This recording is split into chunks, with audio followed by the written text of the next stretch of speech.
तो दोस्तों नमस्कार, मैं हूं अनिल और रेसलिंग सुपर धमाल में आपका स्वागत है। तो दोस्तों आज की इस वीडियो को शुरू करेंगे हम एक बड़े मुकाबले के साथ। और दोस्तों स्मैकडाउन के एपिसोड में वापसी करी है बहुत दिनों के बाद ड्रू मैकिंटायर ने। आपको बता दें कि स्मैकडाउन के एपिसोड में आते ही उन्होंने बेइज्जती करी यहाँ पर रैंडी ऑर्टन की, मजाक बनाया रैंडी ऑर्टन का, वाइपर का। उसके बाद कोडी रोड्स को उन्होंने कहा कि सुपर कोडी आप जो है, मुझे अच्छा लगा कि आप जीते हैं किंग ऑफ द रिंग का टूर्नामेंट, अब आप जॉन सीना को हराइए ताकि उसके बाद मैं आपसे वो टाइटल छीनूं। उसके बाद हमने देखा एक जबरदस्त आरकेओ रैंडी ऑर्टन की तरफ से, जिससे उसके बाद जो है ऑफिशियल कर दिया गया ये मुकाबला। और अब सैटरडे नाइट मेन इवेंट में होने वाला है Drew McIntyre versus Randy Orton का ये मैच। दोस्तों आपको बता दें रैंडी ऑर्टन जो है किंग ऑफ द रिंग का टूर्नामेंट हारे हैं लगातार, दूसरी बार वो फाइनल हारे हैं, तो लगातार रैंडी ऑर्टन को हार के लिए बुक किया जा रहा है। क्या ये सही फैसला है? क्या लगता है आपको? अपनी राय कमेंट बॉक्स में जरूर दें। लेकिन अब ये जो मुकाबला है, इस मुकाबले में कौन जीत सकता है, क्योंकि यहाँ भी मुझे रैंडी ऑर्टन की हार ही नजर आ रही है,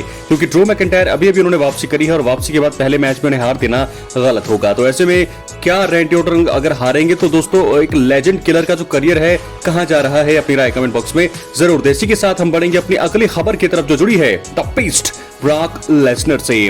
दोस्तों आपको बता दें कि तकरीबन 2 से 2.5 साल यहाँ पर होने वाले हैं ब्रॉक लेसनर को। समरस्लैम में 2 साल उन्हें हो जाएंगे जब वो WWE टीवी से पूरी तरह से दूर हैं, और ऐसे में उनकी वापसी के टीजेस बहुत ज्यादा आ रहे हैं। तो क्या समरस्लैम 2025 के इवेंट में होगी द बीस्ट की वापसी? दोस्तों बहुत सारे लोगों का ऐसा सवाल है कि समरस्लैम 2025 में ब्रॉक लेसनर का मुकाबला हो सकता है गुंथर के साथ, और सैटरडे नाइट्स मेन इवेंट में जब गुंथर गोल्डबर्ग को हरा देंगे वहां पर ब्रॉक लेसनर की वापसी का प्लान बना रही है WWE। और अगर ऐसा होता है, अगर ब्रॉक लेसनर कन्फ्रंट करते हैं सैटरडे नाइट्स मेन इवेंट में गुंथर के जीत के बाद, तो फिर वहां से एक बहुत ही बड़ी और मनोरंजक स्टोरी होगी। फैंस बहुत ज्यादा एक्साइटमेंट से भर जाएंगे, क्योंकि एक तो ब्रॉक लेसनर काफी सालों से दूर है, उनका नहीं पता कि वो वापसी करेंगे या वो रिटायर हो जाएंगे घर में ही। तो ऐसे में ब्रॉक लेसनर की वापसी एक पूरी तरह से एंटरटेनमेंट से भर देगी WWE फैंस को, क्योंकि सभी ब्रॉक लेसनर को बहुत ज्यादा पसंद करते हैं, और ब्रॉक लेसनर की वापसी एक त्योहार से कम नहीं होगी।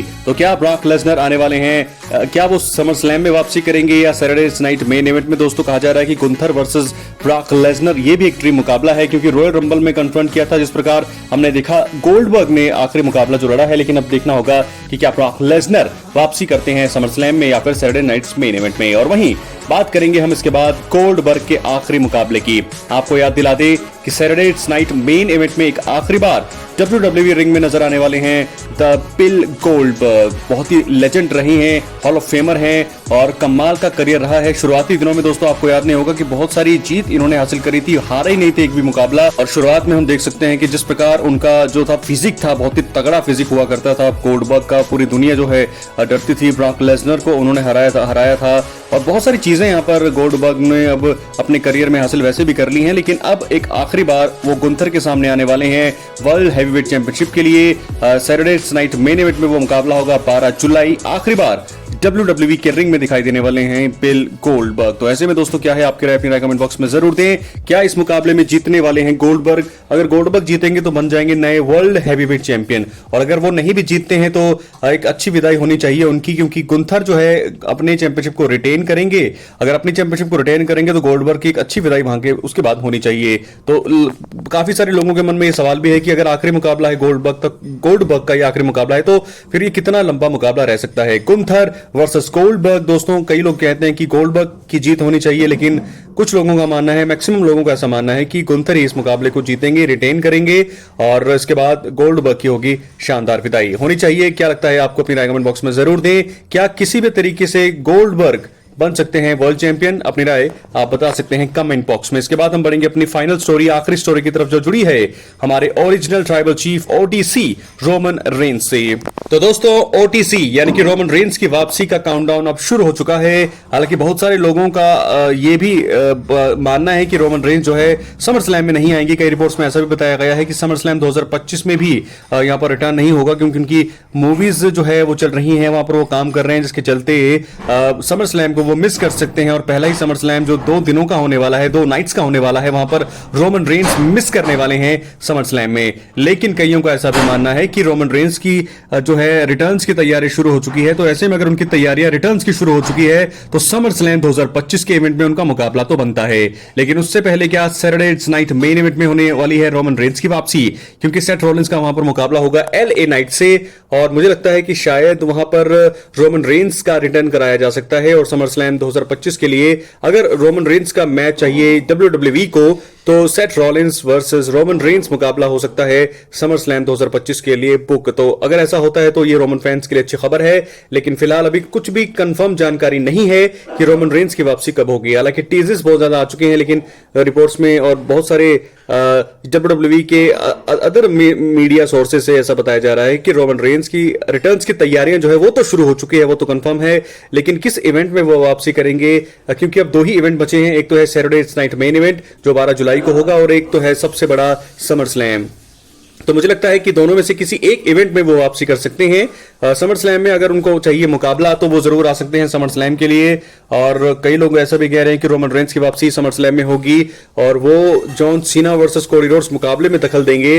और आकर के जो है जब जॉन सीना जीतेंगे या कोडी जीतेंगे, मुझे लगता है कि कोडी की जीत के चांसेस ज्यादा हैं। जो भी जीतेगा वहां रोमन रेंस आएंगे, कन्फ्रंट करेंगे, अटैक करेंगे और उसके बाद जो है चैंपियनशिप स्टोरी में वो इन्वॉल्व होने वाले हैं। तो बहुत सारे लोगों को ऐसा भी मानना है, लेकिन फिलहाल कोई भी अच्छी क्लियर कंफर्मेशन नहीं है रोमन रेंस को लेकर के। फिलहाल ये अफवाहें हैं। बहुत सारी रिपोर्ट्स में ऐसा कहा जा रहा है कि 3 स्टोरीज में जा सकते हैं रोमन रेंस, जिनमें से है उनकी ब्लड लाइन का जो मामला चल रहा है, जहां पर सोलो सिकोआ का जो ग्रुप है वो और भी ज्यादा ताकतवर होता हुआ नजर आ रहा है। वहां पर जेकब फाटू की हेल्प करने के लिए वो आ सकते हैं।